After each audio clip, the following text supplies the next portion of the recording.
Health news మీకోసం. High BP, sugar, పొగ తాగటం, అధిక బరువు, స్థూలకాయం వంటివి గుండె జబ్బుకు ముప్పు కారకాలుగా పరిణమిస్తాయన్నది మనందరికీ తెలిసిన విషయమే. మరి మలబద్ధకం కూడా గుండె జబ్బుకు కారణమవుతుందా? ఈ ప్రశ్నకు అవుననే సమాధానం చెబుతుంది ఒక తాజా అధ్యయనం.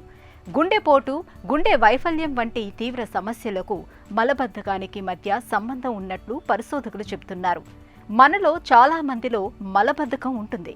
దీన్ని పెద్ద సమస్యగా కూడా భావించరు. కానీ ఇది గుండె జబ్బుకు దోహదం చేసే అవకాశం ఉందని ఆస్ట్రేలియాలోని మెనోష్ యూనివర్సిటీ చెందిన పరిశోధకుల అధ్యయనం పేర్కొంటోంది. అధ్యయనంలో భాగంగా పరిశోధకులు 4 లక్షల మందికి పైగా పరిశీలించారు. వీరిలో 23,814 మంది మలబద్ధకంతో బాధపడుతున్న వారున్నారు. మలబద్ధకం లేని వారితో పోలిస్తే అది ఉన్నవారికి తీవ్ర గుండె జబ్బు వచ్చే అవకాశం రెట్టింపు అవుతున్నట్లు పరిశోధకులు గుర్తించారు.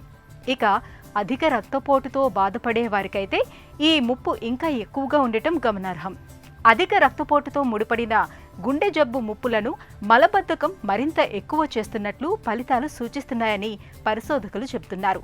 గుండె జబ్బు, మలబద్ధకం మధ్య జన్యుపరమైన సంబంధాలు కూడా ఉంటున్నాయని పరిశోధనలో తేలింది. పేగు, గుండె ఆరోగ్యాలను కలిపే యంత్రాంగాల మీద పరిశోధనలకు ఇది కొత్త ద్వారాలు తెరిచిందని పరిశోధకులు భావిస్తున్నారు.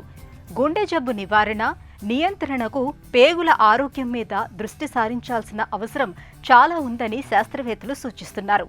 మనలో చాలా మంది రోజు విరేచనం కాకపోతే మలబద్ధకంగా భావిస్తూ ఉంటారు. నిజానికి 3 రోజులకు ఒకసారి విరేచనమైనా, రోజుకు 3 సార్లు విరేచనాలైనా మామూలుగానే పరిగణించాల్సి ఉంటుందని పరిశోధకులు వివరిస్తున్నారు.